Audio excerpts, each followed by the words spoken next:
Welcome to the Flowing State of BJJ podcast, episode number 6. Today we have an old friend and first degree black belt, Roberto, head coach at AVT Leeds. In this episode, we learn about his journey to black belt, why he started BJJ, injury prevention, the keys to success on the mats, and finally, we roll. Stay tuned.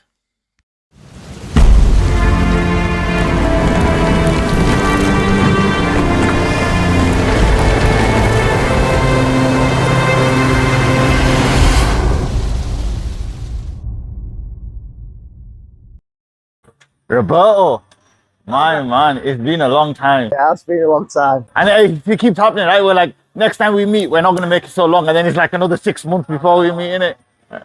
Still love that, mate. Still love that. And before we start as well, I want to congratulate on your black belt, man. Because I don't think I've actually said congratulations. Yeah. Because you were like the original OGs back in the day, right? It's been a while, right? Going back, man. So, do you remember when you started? Yeah, I do. Yeah. Perfectly, man. You really? Yeah. I'll tell you a bit before you started and what I heard, but you tell me what you remember from back then. Well, how I got into it was that there was a guy at Nova Vida. He came round to my house and he brought some DVDs, and it was like the Pride FCs and the UFCs. We started watching that, and I was like, is this stuff like real? Like, you know, is it like, it's crazy. But then it was like the ground stuff, you know, like seeing like hoists like do moves on the ground and people just tapping and stopping the fight. I was like, what was going on there? Like, that's what intrigued me. And the same guy said, oh, there's a place in Huddersfield called Nova Vida. Why don't you come and train? So I ended up going there and met all you guys. And there were a kid there, and you know, you Sid, right? Sid, yeah. He was like this skinny little kid. He's just got his brown belt, hasn't he? Yeah, I know he's got his brown belt now. Talk about someone who's like an OG. Yeah, still at it, you know, and that's it's always good to see, right? Because I've seen so many people like drop off, you know, but when you see these guys are still continuing, it's good. But anyway, yeah, and Sid was there, and I used to train like weights before then. I was pretty big. It's like the biggest I've ever been. And when it was either Mick or Randy paired me up with Sid, I thought, I'm going to annihilate this kid. Why have they paired me up?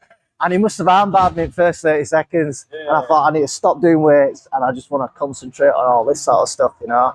I did a podcast with Mo, and we were talking about that, because back in the day when someone came in, they used to partner you up with someone who's definitely going to smash you. Didn't they? Like, I remember going in and they're like this yellow belt, and they'd put me up against him, and I did all right, but like they always used to do that. Like, Baba, come over, brand new guy, roll against him. He used to always pair me up with you. I used to always get armbarred. I used to go home on an evening. I was just like, why am I doing this to myself, you know? Well, I was saying to Kai on the way here, he's asking me when we first met, and I told him we met at Nova Vida. And I said that so many people come and go. And I remember the moment when I went, this guy's going to make it. And it was a role that we had. And I was saying to him, it was only gi back then. Well, I definitely only did gi. And we started, remember that long room? We started down near the storeroom.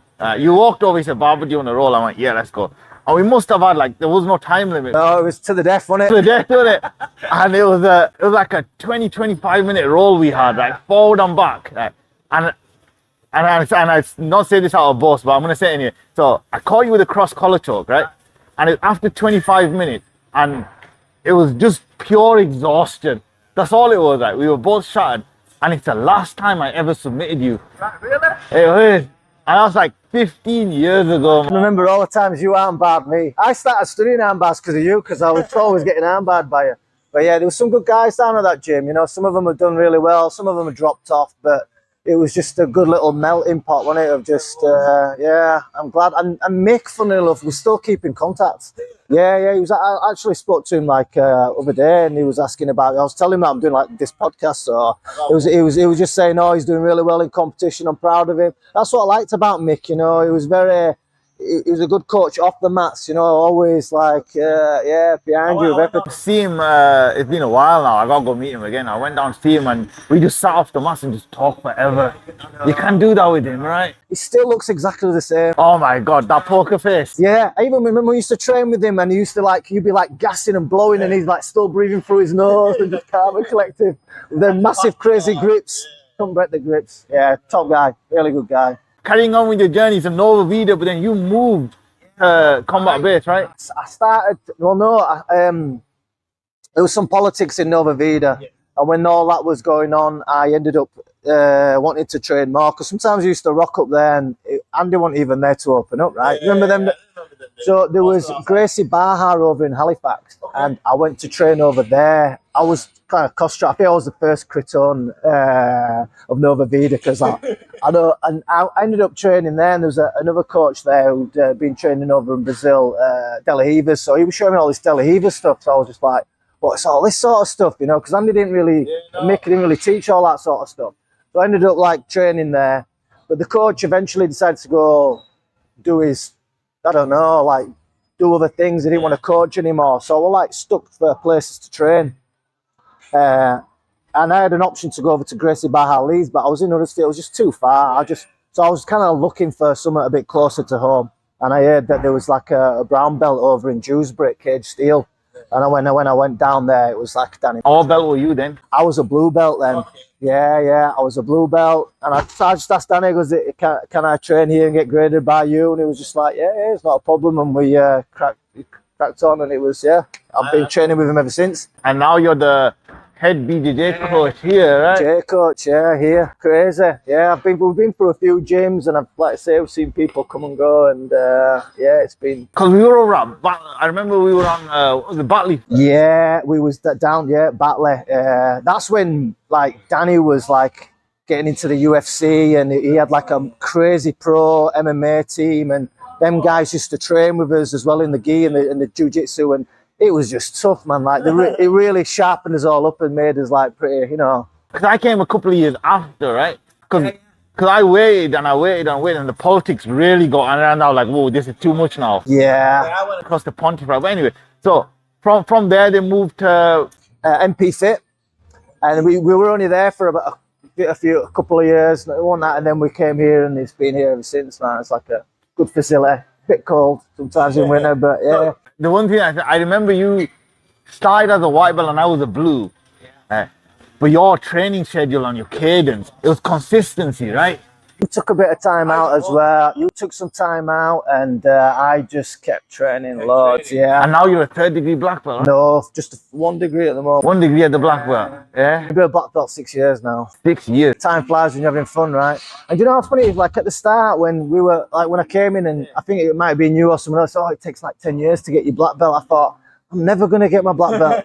Like, I was always that type of person, like, where I'd start something, get bored of it, and then go to do something else, right? But jiu-jitsu, I never got bored of it. I could never find anything better to replace it with either, do you know what I mean? And I got addicted, you know how it is. Just training all the time, double sessions. Now getting older, can't do them double sessions. I want to talk to you about injuries, because you've had a couple of big ones, right? Yeah, I've had both knees, like meniscus, my leg was locking out. I was having to click it back into place, you know. I've had elbow, to be fair, it gets to a point, like when you're doing it so long, it's your whole entire body now. And I tell you, I said to a couple of guys when they come in and they complain about something, I went, my friend, if I start listing my injuries, it's going to be a long list, right? You just get to deal with it. Well, I was rolling with a guy who came over from Singapore, and it was like, he goes, Coach, have you got any injuries? And I just started laughing at him. I was just like, everywhere. When your injuries are serious, as in when you got serious knee tear or something like that, how do you still train, or do you still train? Well, you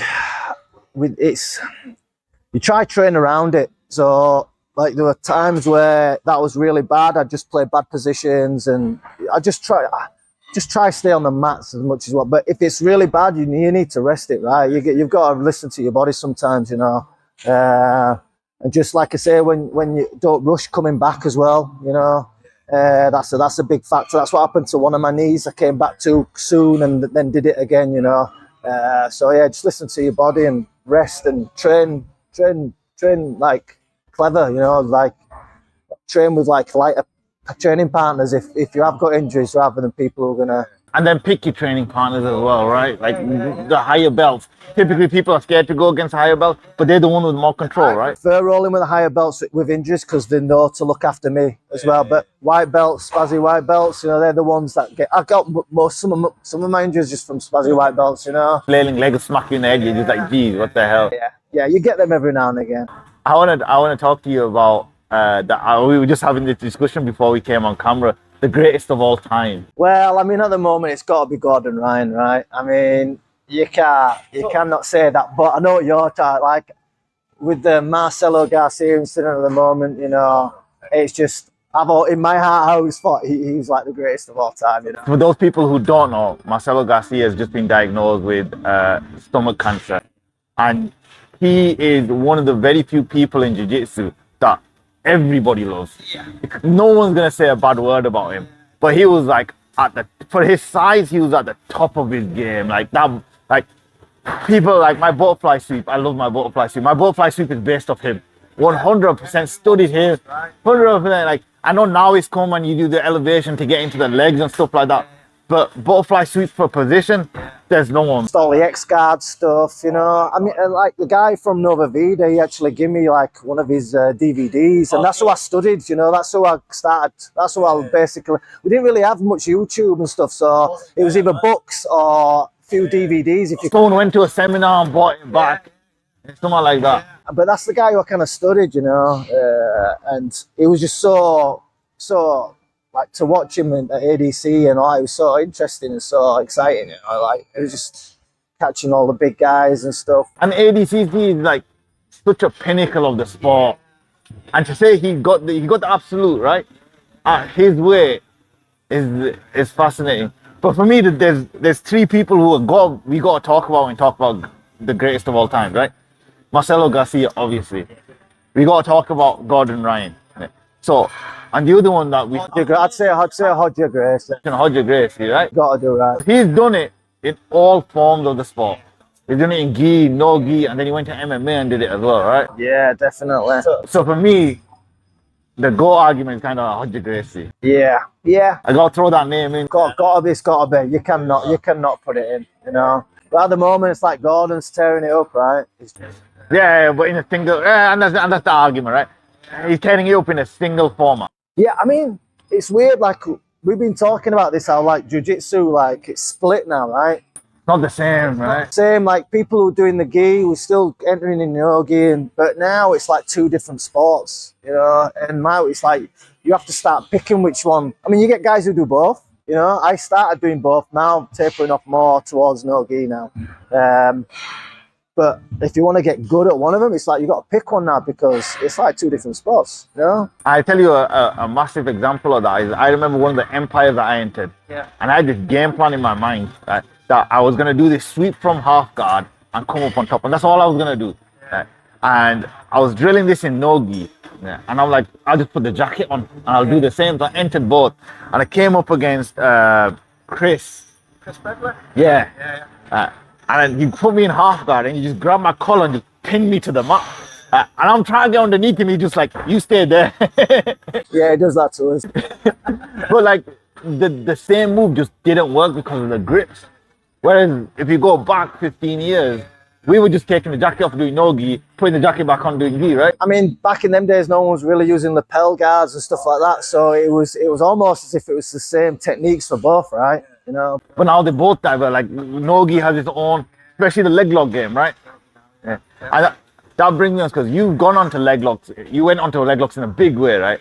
And one of the things I remember you saying to me was you regretted not doing the leg locks earlier, right? You waited until what, purple, brown? Brown belt. Because I just thought to myself, like, well, I'm not really gonna work leg locks because there's so much other stuff, and I can't even use them in competition yet.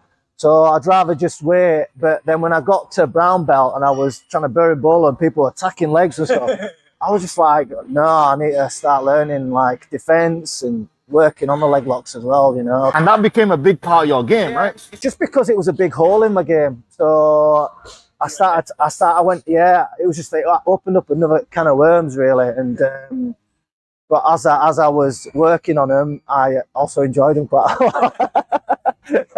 Turned to the dark side. One thing that I get asked a lot is like, because we train at a gym that I've got, so especially my gym, there's a lot of lower belts, right? And I know here you're blessed, you've got a lot of black belts on the mat, right? So how do you pick up new techniques and still progress yourself being a black belt and like being a head coach, right? So you got to bring new techniques to the table and whatever's going out in the world. So how do you do that? How do you keep up with that progression? Well, I do watch like instructionals. At the start, I used to just watch the instructionals, and now I actually watch tape. Like I watch matches. You know, like when I watch the ADCC, I just think of like, what are they doing different? Like, you know, because sometimes when these guys make a DVD, it's like their moves that they were doing like 3-4 years ago. But when you watch tape, you watch the new stuff, it's like, what they're doing it now, and that's what you kind of study it and break it down and play around with it in the gym, you know. But then there's also, I'm still like, you still get a blue belt coming in and saying, oh, have you seen this? And I'm just like, no, you know, I mean, you just got to find information from everywhere, right? You know? Yeah, it's just, and you will do. And even you just get light bulb moments just in rolling as well, you know. Do you drill with specific people, or what's your drilling pattern like, or do you just open roll more? No, well, I've got a few good guys down here. You know, Nathan, one for one. He's like getting really good. He's starting to really push me now, you know, which is good. That's kind of what I need. But we started on more specifics now, you know, rather than just rolling all the time. So if you roll, say you're working back, right, and you're just rolling, you can, in that half an hour roll or an hour rolling, you might have attacked the back, say 2 or 3 times. But when you put it into specific 100%, yeah, and if you mess it up or you get choked, you go back, you know, and you'll hit that 200 times in a session. So you just think how quickly them bad positions or things that you're working on will improve, you know, over a short period of time. So I think that's what we're working on right now, you know. And that's a big kind of change that's happened over the past couple of years, right? Yeah. I remember back in the days. The technique 1,000 times. 100%. We used to drill it whatever, like until coach said, all right, done, and then you just open roll, right? I mean, that's good, like for learning the mechanics of a move, but you know, it's like when someone starts resisting and starts putting counters, it's like it's a different thing, and you get that from specific training, and you're not scared to not go for stuff as well, because if you mess up, you're only resetting and going back again, you know. And it's just that ego thing goes away. It's better for you, you know. And just for me, that's how I'm improving, you know. Combat base is like all over the UK, and It's mainly in the north, but you look after multiple gyms, right? Well, I did. I've kind of backed off there with just with family stuff. It's hard to balance everything, right? I mean, I would train 7 days a week and be in the gym 24 hours a day, but I've got a family now, and you know, the wife's like, you need to start spending a bit of time with us, and it's right. You need balance in everything, you know, your training, home life, you know. So I've kind of like just eased off a little bit with that and just kind of focused on a bit more family time, and the guys here as well, just focusing on a few of them, because we've got some good guys coming up now. Like they're really starting to improve and they're hitting the comps, and I'm just going to start concentrating on them a little bit more, you know. I want to talk about a role you had, and I saw it on your Insta reel with Dante Leon. Yeah, wow, levels, right? And that's what I want to talk about, right? So sometimes you don't understand levels until you feel it. I mean, it did get away because I'd literally like sprained my thumb back, so I couldn't. You would have had him. I know, so I had this sock over my hand, so I couldn't grip him. So I probably would have tapped him out if no, like the levels, like. But sometimes it's good to feel that kind of level, because sometimes you get caught in your little bubble, right? And then guys like that just pop it and realize, man, you don't know anything, you know. Yeah, we rolled.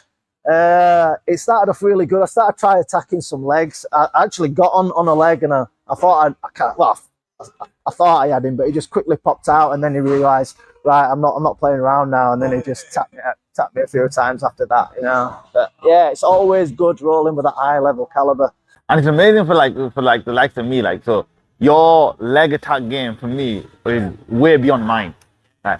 But then to see like way beyond that. What I took away from that fight when he was attacking my legs is clamp. Like it was like he was just crushing my legs, you know. And the guy's a strong dude. He looks small, but he's really, really strong. Like, you know, And that's another factor that I've started to put in. I never really did any strength and conditioning before. You know, I was like, I'd rather, if I could go to the gym and lift weights or do jiu-jitsu, I'd just do jiu-jitsu every time. So I enjoy it, it's more fun, right? But then when you start getting to a certain age, you realise, you know, and especially lockdown, I started doing a lot more strength and conditioning than I ever did before, because I didn't have anything else to do, right? But I just felt my body so much better strength in my knees, elbows, I just felt better. So I've continued that, and I've started to put a bit more emphasis on my weight. You know me a long time. You know I'm a big proponent of the strength game, to the extent where you take the mick out of me saying, "But these muscles aren't going to get you," and you're right, they're not. Right? Like, you need balance, right? You need it, yeah. I mean, I don't lift weights to get big. It's more injury prevention, you know, just all that really. That's what people sometimes like, the balance, right? If your muscles and your tendons are stronger, they're just going to be able to resist a little bit more. And like I say, it's not a magic cure, but it's just going to help you. And when you get to my age, I'm 47 now, you know, you kind of need that, you know. I'm deteriorating at the moment, and I'm deteriorating. So I'd rather than just going like, I want to be doing this, I don't want to be doing that, you know. So yeah.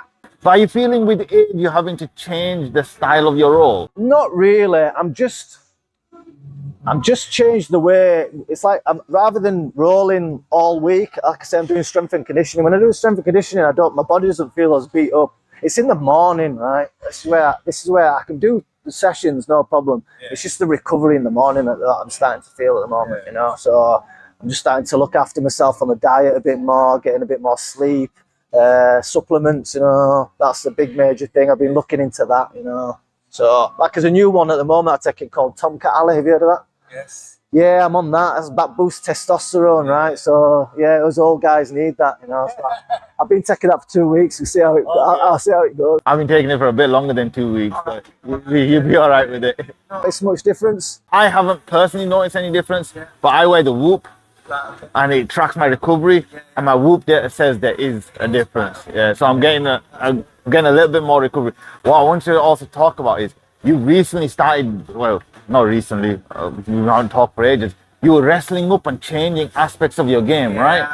I'm a crap wrestler. I'm real, like, standing up, I'll always guard pull in competition, you know. But just wrestling up is like a safe option for me, and I don't mind wrestling up. So if I get an opportunity, I'll go for it more. Like, I used to be always that, like, gentleman's agreement, right? If you stay on your back, I've got to sweep you to come up on top. But now, like, no, that's gone out of the window now. If I can wrestle up, I'll try wrestle up. And yeah, it's work in progress, but some of that I definitely want to put more into my game, you know. So based on that, so leg locks, the wrestling up, John Danaher's made a huge impact on this sport, right? Yeah, he's just he's got a system, right? He's got a system for everything now, you know. And all the systems link. Yeah, and that's the good thing, right? You know, yeah, big fan, you know. I mean, he goes on like a lot sometimes, like the way he talks and stuff, but like it all makes sense, you know. I wonder, so we talk about the greatest of all time grapplers. They got to be like the greatest of all time coaches, and he's got to be up there, right? Yeah, oh, definitely. Yeah. I mean, he brought the leg lock game in it. That was like the first factor, right? I think Brazil's frowned upon. Do you remember, like, I think it was in Nova Vida. I think Mick actually says, like, well, this is something like, the choke's the king, the armbar's the queen, and the footlock's a dirty thief, right? It was like frowned upon, like, and then I always think, because they frowned upon it, they didn't really study it. So then when the deafs got it, it was like Eddie Cummings, yeah, and he came in and he was just like wiping everyone out. I thought the Brazilians were like a little bit behind with it all, and that's why they got caught out for. And wasn't it Marcelo Garcia's ADCC final where he with a heel hook or footlock, and they start throwing straight at him? I remember you telling me about that. I'm like, no way. And I went back and watched it. It's on YouTube. And they genuinely just booing and throwing. But the poor guy got slammed. I know. It's all right to do that. It's all right to leave the guy on your back, literally slam him, not a problem. But heel hook someone, they almost like killed him. Like I say, it was frowned upon, you know. And then like Dean Lister was saying, like, why are you gonna like neglect 50% of the body? Triggered John Danaher. It. But like now, even now, like people have really caught up with the leg locks, don't you think? You know, like everyone's doing that. Everyone's getting out of like. I mean, when they were putting people in the saddle, it was over. But now people are getting out a lot easier. People are starting adding systems to it. So now it's like someone attacks your leg, you attack the back. And that's jiu-jitsu. It's just the evolution, right? It just gets better and better. And that's one of the big things about Brazilian jiu-jitsu and the traditional jiu-jitsu. I've come from, well, I don't come from a jiu-jitsu. I've done traditional jiu-jitsu on the back before, and it was a set syllabus, right? You learn this, you got this belt. Learn this, you got this belt. And in BJJ, like, I just, in my gym, I tried putting a syllabus together. Yeah, it's hard, isn't it? Teach all the white belts this. And by the time I produced it and started implementing, I'm like, oh yeah, they need to know this as well. I'm just like, geez. So I added to it. And the syllabus was, wow. You got a massive tree by the end of it. Yeah, no, it's all back in. I'm like, okay. And then we did a beginner's course and did it that way. But it's but the way he's doing it, Danaher, his system is just fantastic, and everyone's listening, and everyone's doing it, everyone's copying it. But don't you think the amazing thing is that he and Gordon Ryan as well, he's teaching what he's doing. Yeah, that's a big thing, right? Like when I coach at the gym, like there were times where I'd probably go on YouTube, watch something, and then just show the class, right? But I slowly started to realize that's like it's stupid and wrong. Like you don't really know anything. You don't even do that move, and you're showing people it, right? It's just a bad thing. Oh, you shouldn't really do that. Yeah, so I stopped doing that. And I just showed people stuff that I do, and that's what's worked for me, and I catch all the time, or you know, and it's better, right? Because you really know the move. And it's the questions, right? Like if you watch something and then you try doing it, and then they ask you a question, you're like, oh, and then you have to try working it out. Yeah, I mean, I've been to gyms as well, like classes and stuff, and they're showing stuff, and I'm just like, really? Like, yeah, like we'll see if you do that in when someone's like, crushing you or something. Yeah, it's just like looks good, but nah, it's just you gotta watch what you watch on social media. And I'm sure you get this as a coach as well. You get sent loads of Instagram videos like, does this work, does this work, does this work, does this work, and he's like, geez, man. Go to the gym and see if it works in rolling, you know. Just try it, see what happens. Sometimes you do find good stuff, but but mainly it's the goal. Just like you get to a point when you've been training now, it's not about like 10-step techniques. It's just a little bits of gold just now. It's like just tweaking everything up in it. I remember one session that we were in, and Danny was taking the session, and it was a sweep. And me and you had both seen this sweep before, but he put his foot in this particular position, and we both just looked at each other like, that's the missing piece, yeah. Doing that for like 5 years, and his foot placement, both of us just looked at each other like, we didn't see that before. Still get that now, you know, like you'll struggle in certain positions, or you just like hit a wall. It's like, what do I do here? And you're just trying to think, and you're trying to do some research, and then some guy will come around and goes, just turn your ass out there. And then and you're like, well, why didn't I think of that? You know, yeah, that happens a lot. But as long as you find it, you know, that's the main thing. And that's what it's about, right? Finding all the knowledge you can get to. So I've had a question with someone who I've got to know over the years, right? And it was something to do with cross training. And you mentioned it earlier, like you were one of the first guys to cross train, right? So back when we started, like cross training wasn't a thing. It was frowned upon even, right? But as BJJ's moved on and you're talking about evolution, what's your take on cross training now? Oh, it's got a must. It's a must. Yeah, it's definitely a must. Why wouldn't you want to cross train? Why wouldn't you want to go to another gym with a different style or different, you know, viewpoints on jiu-jitsu and just learn it, you know? And it's just it's just knowledge, right? The more knowledge you get, the better you're going to get, you know? And it's just rolling with different bodies, you know? And finding that gem, right? So that problem you might be having might be in that gym, and you just like, because someone does something to you. I used to mimic a lot, right? When I was getting smashed, you know, like people would smash me certain ways, and I'd be like, oh, I was trying to pass and they're just blocking me with the guard. And I was like, I'm going to do that the next time when I'm rolling. And then you do it and like, oh, damn, this is why he's doing that, you know? And you learn that just from going to other gyms. You know, sometimes like people know your game a lot when you're on gym. So it's just go away, have a roll with different people and come back. Like with Danny, when I first met him, I was already training like over a few other places, and that was the first thing I asked Danny. Danny goes, I want to train here, and I'm under you, but I'm training at other places. Do you mind? Because I'd rather tell you up front rather than you hearing it from other people and stuff. And he was just like, I don't give a crap. All I want from it is whatever you learn at the place, just show it to our lads, and then it's all good, you know. And one of the things that I think we gotta remember in BJJ, like, is as much as you think it's proprietary, it's not. No. Everyone's doing it, right?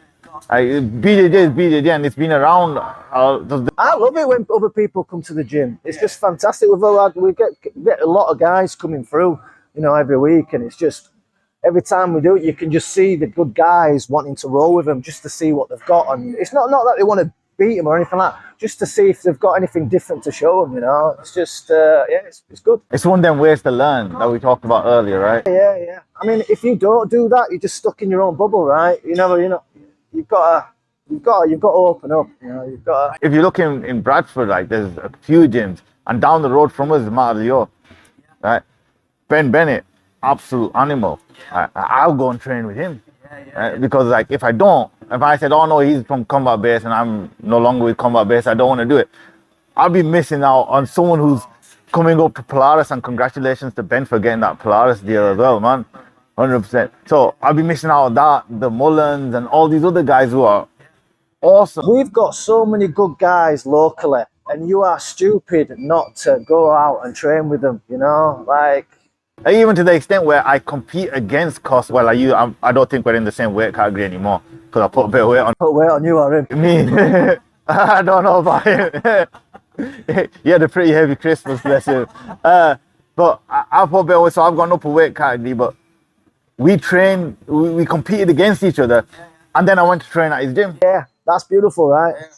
It's just because you can, when you're competing, I bet there was certain, I mean, he was even talking about you saying, oh, he did this to me, it was causing problems, and then you're probably saying, I'm doing the same thing. Getting together and just sorting them problems out, and you're both better. And in the gym, we get to see parts of our game that we don't see at comp. Yeah, I mean, that's the thing when you compete, right? You give him your A game, like, you just take away all the fancy stuff that you just concentrate on your bread and butter, right? It's like that all. Here, I got to see other parts of his game, and he got to see other parts of my game, and we got to chat. And yeah. I mean, that's what it's all about. I love it. Bro, have you got any shout outs, anything that you want to say to anyone? Shout out to David Moore at Hard Life. You know, his sponsors me, always gives me good kit and stuff like that. And yeah, just about that, yeah. And that's the thing about, like, people who help out the community. Yeah, like David's helped me out a lot with just like all the gear, and he's helped all the guys down at here with it all and stuff. So yeah. Let's get a roll on.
If you enjoy this content, please like, subscribe, and share. Thank you.